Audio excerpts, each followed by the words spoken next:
Hello সবাইকে, সবাই কেমন আছো? আশা করি তোমরা অনেক ভালো আছো। আর আজকে আমি তেমন ভালো নেই, কেননা আজকে একটু মনটা খারাপই আছে। সারাদিন আমি আর মা থাকি বাড়িতে। আমার হাজব্যান্ড তো ডিউটিতে চলে যায় আর বাবাও কাজে চলে যায়, সেই জন্য আমি আর মাই থাকি। আমরা দুজনেই গল্প গুজব করি, সব কিছুই দুজন মিলে কাজকর্ম করি, সবই দুজন মিলে। কিন্তু আজকে মায়ের সকাল থেকে শরীরটা খুবই খারাপ, তার জন্য মন মেজাজ একদমই ভালো নেই। আসলে ওনার হাই প্রেশার আছে, তো প্রেশার আপ ডাউন করে, যার জন্য প্রচুর যখন বেড়ে যায় তখন প্রচুর আর কি মাথা ঘোরে, যা যা আর কি শরীর খারাপ লাগে। এবার সেই জন্য আজকে সকাল থেকে তেমন কোনো আমি ভিডিওই করতে পারিনি। এখন বাজে বেলা 2টো।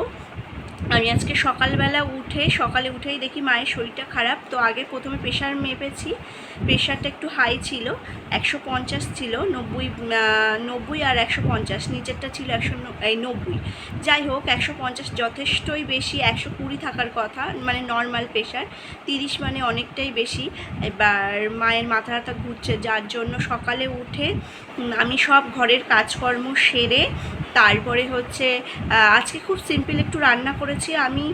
যেহেতু মা রান্না করলে অনেক ভাগেরই করে আর আমি কেটে কুটে দেই একরকম। আর আজকে তো আমি নিজেই কেটেছি, নিজেই রান্না করেছি। আজকে উচ্ছে আলু ভাজা করেছি, পেঁপে সেদ্ধ, তারপরে হচ্ছে ঢেঁড়স সেদ্ধ, আর হচ্ছে টক ডাল করেছি, এই করেছি।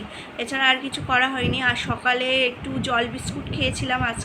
আজকে ব্যায়ামও করা হয়নি। মাকে নিয়ে ডাক্তারখানায় গিয়েছিলাম, মার প্রেশারের বড়ি খাবিয়ে ডাক্তারের সাথে ফোন করে প্রেশারের বড়ি খাবিয়ে তারপরে মাকে নিয়ে ডাক্তারখানায় গিয়েছিলাম।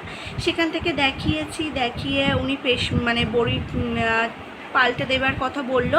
একটা বড়ি দিয়েছে, সেটা 2 দিন খেতে বলেছে, আর একটা দিয়েছে সেটা কত দিন, 5 দিন মতো খেতে বলেছে। কেননা মায়ের দাঁতে প্রচণ্ড যন্ত্রণা হচ্ছে, দাঁতে পোকা লেগেছে, এবার দাঁতে যন্ত্রণা হচ্ছে খুবই পরিমাণে, তার জন্য একটা যন্ত্রণার বড়ি মা খেয়েছিল।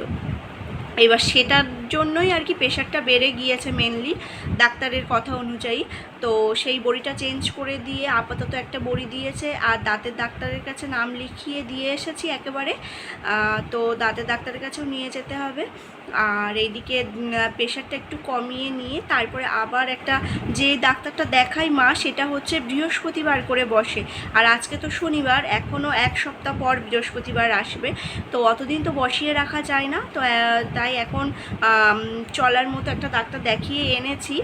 তারপরে সেই ডাক্তারের সাথে আবার যোগাযোগ করতে বলেছে, ফোন করেছিলাম। তো উনি বললেন, উনি যেভাবে বলে দিয়েছেন, যা যা ওষুধ মেনশন করেছে সেইগুলোই আনা হয়েছে। আর একটু আমাদের পাড়ার আর কি ডাক্তারের সেখানেও দেখানো হয়েছে। আর হচ্ছে বৃহস্পতিবারে ওনার কাছে নিয়ে যাওয়া হবে। তারপরে দাঁতের ডাক্তারের কাছেও নাম লিখিয়ে দিয়ে আসা হয়েছে, সেখানেও নিয়ে যাওয়া হবে। আর সুগার টেস্ট করতে দিয়ে, মানে টেস্ট করার কথা বলছিল। তো দেখা যাক, এখন সব কিছুই করা হবে। তোমাদের দাদাভাই বাড়ি না আসলে তো হচ্ছে না, ও আজকে ডিউটি থেকে বাড়ি আসুক, তারপরে আর কি করা হবে সব কিছু। আর আজকে একটু সেই সকালবেলা উঠে আমি হচ্ছে তেঁতুল ছিল অনেকটা, এবার তেঁতুলগুলো না নষ্ট হয়ে যাচ্ছে, ওই বাড়ি থেকে সেই এনেছিলাম দিদার বাড়ি থেকে, তাই তেঁতুলগুলো আচারও করেছি, সেটাও তোমাদের সাথে শেয়ার করব। আজকে তো আর তেমন কোনো ভিডিও দিতে পারলাম না, তো তার জন্য সরি। আর আমার ভিডিও ভালো লাগলে অবশ্যই লাইক কমেন্ট করো, সাবস্ক্রাইব করে আমার পাশে থেকো। আর কি বলবো, সবাই ভালো থেকো, সুস্থ থেকো। আর অবশ্যই আমি তেঁতুলের আচারটা তোমাদের সাথে শেয়ার করছি, আর রান্নাগুলোও শেয়ার করব। এটাই হচ্ছে আজকের ভিডিও। আর একটা ভিডিও তোমাদের সাথে শেয়ার করব, সেটা হচ্ছে আমার ভাত কাপড়ের একটা, যেহেতু আমার ফোনে কোনো ভিডিওই তোলা হয়নি, আমার একটা ননদের ফোনে তোলা ছিল। তো সে এলআইসি করে, তার কাছে আমাদের এলআইসি করা আছে। তো আজকে এসেছিল আমাদের বাড়িতে, এবার তার ফোন থেকেই আর কি নেওয়া, সেটাও আমি শেষে অ্যাড করব, তোমরা দেখো। আর কেমন লাগলো অবশ্যই কমেন্টে জানিও। দুপুরের মেনু তো আগেই তোমাদের সাথে বলে দিয়েছি, তারপরেও খেতে বসেছিলাম আর একটু ভিডিও করেছিলাম। এখানে দেখো পেঁপে আর ঢ্যাঁড়স ভাতে, যেটা শুধু আমিই খাবো, আর কেউ খাবে না, তাই একটু ভাতের সাথেই আমি মাখিয়ে নিয়েছি থালায়। আর এই যে টক ডাল আর উচ্ছে আলু ভাজা, উচ্ছে 3টে ছিল আর আলুর পরিমাণটা একটু বেশিই আছে এখানে। আর এটা হচ্ছে কামরাঙা আর টমেটো দিয়ে একদম পাতলা করে চাটনি। আর ছিল শেষ পাতে একটু দই। নিরামিষ দিনে একটু মিষ্টি বা দই এইগুলো খেতে না খুব ভালো লাগে। আমার তো ভালো লাগে, এবার কার কেমন লাগে তা জানি না। আর আমি বরাবরই মিষ্টি খেতে খুব ভালোবাসি। আর দেখো এখানে তেঁতুল যেগুলো ওই মামার বাড়ি থেকে এনেছিলাম, সেই মানে মামার বাড়ি বলবো না, বড়মার বাড়ি, আমার মায়ের মামার বাড়ি, সেইগুলো একটু আচার করেছি। একদম সাধারণভাবে আচারটা করেছি। প্রথমে তেঁতুলগুলো লবণ মাখিয়ে একদিন রোদে শুকিয়ে নিয়েছি। তারপরে একটা ভাজা মশলা রেডি করেছি। ভাজা মশলার ভিতরে তেজপাতা, শুকনো লঙ্কা, মৌরি, জিরে এইগুলোই ছিল। আর হচ্ছে চিনির রস করে তাতে তেঁতুলগুলো দিয়ে দিয়েছি, দিয়ে ভালো করে ফুটিয়ে শেষে ওই এটা দিয়ে মশলাটা দিয়ে নামিয়েছিলাম। বেশ ভালো হয়েছিল খেতে।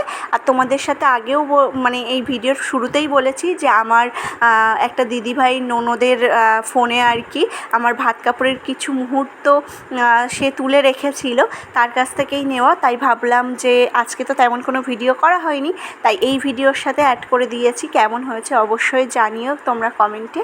আর আজকের ভিডিওটা একটু খটোমটো হয়ে গিয়েছে, কেননা আমি তো করতে পারিনি, আমার শাশুড়ি মায়ের শরীরটা ভালো ছিল না, সেই জন্য। তো আমি যেগুলো ছিল যতটুকু পেরেছি সেইভাবেই অ্যাড করে আর কি আজকের ভিডিওটা পোস্ট করলাম। তাহলে সবাই ভালো থেকো। এখানে দেখো ভাত কাপড়ের অনুষ্ঠান হয়ে যাবার পর আমি খেতে বসে পড়েছিলাম, আর আমার পরে তোমাদের দাদাভাইও খেতে বসে পড়েছিল। ও একটু কাজ ছিল বলে তাড়াতাড়ি বেরিয়ে পড়েছিল, ওর একটা ফোন এসেছিল আর্জেন্ট, সেই জন্য ও চলে গিয়েছিল। তাই আমি একা খেতে বসেছিলাম। আমার খিদে পেয়ে গিয়েছিল, অনেক দেরি হয়ে গিয়েছে সেই জন্য। আর আমার পরপরই ও খেতে বসেছিল এসে আর কি। তাহলে ভিডিও এই পর্যন্ত। সবাই ভালো থেকো, সুস্থ থেকো। দেখা হচ্ছে নেক্সট ভিডিওতে।